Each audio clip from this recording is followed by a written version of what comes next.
পরিবার বা কর্মক্ষেত্রে সমস্যা, সম্পর্কে অবনতি, অর্থনৈতিক সংকট, খারাপ স্বাস্থ্য, এইসব বিভিন্ন কারণে আমরা মানসিক চাপের মধ্যে থাকি।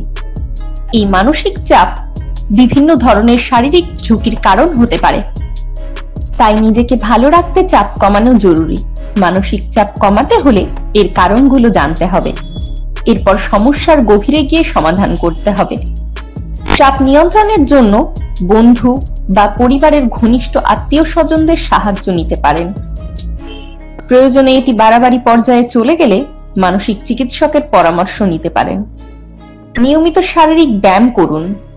ব্যায়াম মানসিক চাপ তৈরিকারী হরমোন নিঃসরণ কমায়, সুখী হরমোন হিসেবে পরিচিত, এন্ডোরফিনের মাত্রা বাড়ায়। তাই যতই ব্যস্ত থাকুন না কেন, অন্তত 30 মিনিট সময় বার করে শরীর চর্চা করার চেষ্টা করুন। যদি জিমে গিয়ে ব্যায়াম করার সময় না পান, তাহলে অন্তত 30 মিনিট হাঁটুন, সেটিও চাপ কমাতে সাহায্য করে। পর্যাপ্ত পরিমাণে ঘুমান। ঘুম শরীরকে সতেজ রাখতে সাহায্য করে। ঘুমোতে যাওয়া এবং ঘুম থেকে ওঠার একটি নির্দিষ্ট রুটিন তৈরি করুন।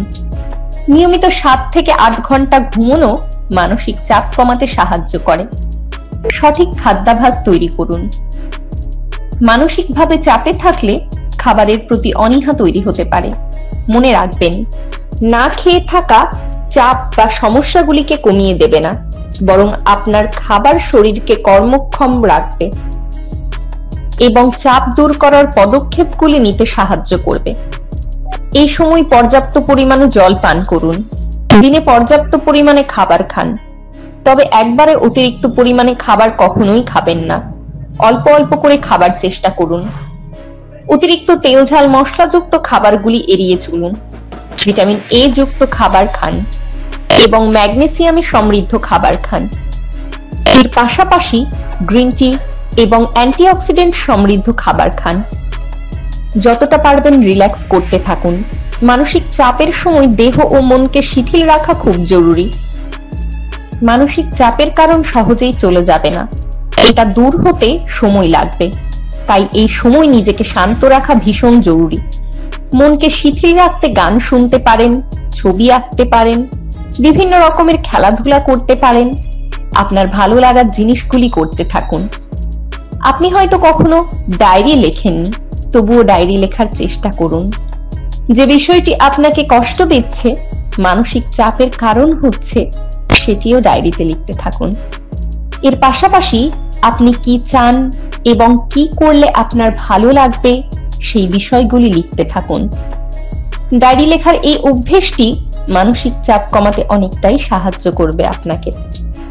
এই সবের পাশাপাশি যোগ ব্যায়াম এবং মেডিটেশন করতে থাকুন এবং ব্রিথ ইন এক্সারসাইজও করতে পারেন। ধ্যানের সময় গভীর শ্বাস প্রশ্বাসের ব্যায়াম শরীর ঠান্ডা করে। ধ্যান আত্মবিশ্বাস বাড়াতে সাহায্য করে। আপনার পছন্দের কাজগুলি যতটা সম্ভব করতে থাকুন। গান শোনা, ছবি আঁকা, বই পড়া, নাচ করা, এছাড়াও কোনো খেলাধুলায় অংশগ্রহণ করা। বড় হওয়ার সাথে সাথে এগুলি হয়তোবা কাজের চাপে চাপা পড়ে গেছে, হয়তোবা এগুলি আর করা হয়ে ওঠে না। মানসিক চাপের সময় এই পছন্দের কাজগুলি করা আবার শুরু করুন, আর কাজগুলোর মাধ্যমে নিজেকে সময় দিন। নেতিবাচক চিন্তা এড়িয়ে চলুন। খারাপ চিন্তা হয়তো সব সময় এড়িয়ে যাওয়া যায় না, তবে চেষ্টা করুন ইতিবাচক চিন্তা করতে। ভাবুন যা চাইছেন তা ইতিবাচক। এই থেকে আপনাকে মানসিক চাপ দূর করতে সাহায্য করবে। যতটা পারবেন নিজেকে সময় দিন। নিজেকে চাইছেন সেটা বোঝার চেষ্টা করুন। জীবনের লক্ষ্য নির্ধারণ করুন।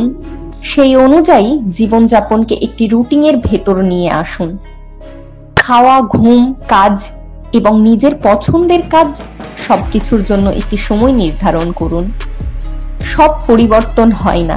কোনো ঘটনা আপনাকে এতটা আহত করেছে যে এর চাপ বহন করা কষ্টের হচ্ছে। এটি করা কি ঠিক হচ্ছে, সম্ভব হচ্ছে?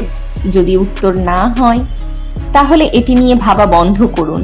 কেননা সবকিছু পরিবর্তন করা সম্ভব নয়, আর সবকিছু আমাদের হাতেও থাকে না। সর্বোপরি নিজের সাথে কথা বলুন। বিষয়গুলি আপনাকে মানসিক চাপে ফেলছে সেটা বোঝার চেষ্টা করুন। কি করলে চাপ কম হবে, বর্তমানে কি অবস্থা, এর পরিপ্রেক্ষিতে আপনি কি করতে পারেন এগুলি ভাবুন। চাপ দূর করতে কি করা প্রয়োজন, এর জন্য একটি তালিকা তৈরি করুন। আপনার চাহিদা অনুসারে তালিকাটি সাজান এবং সেই অনুসারে পদক্ষেপ গ্রহণ করুন।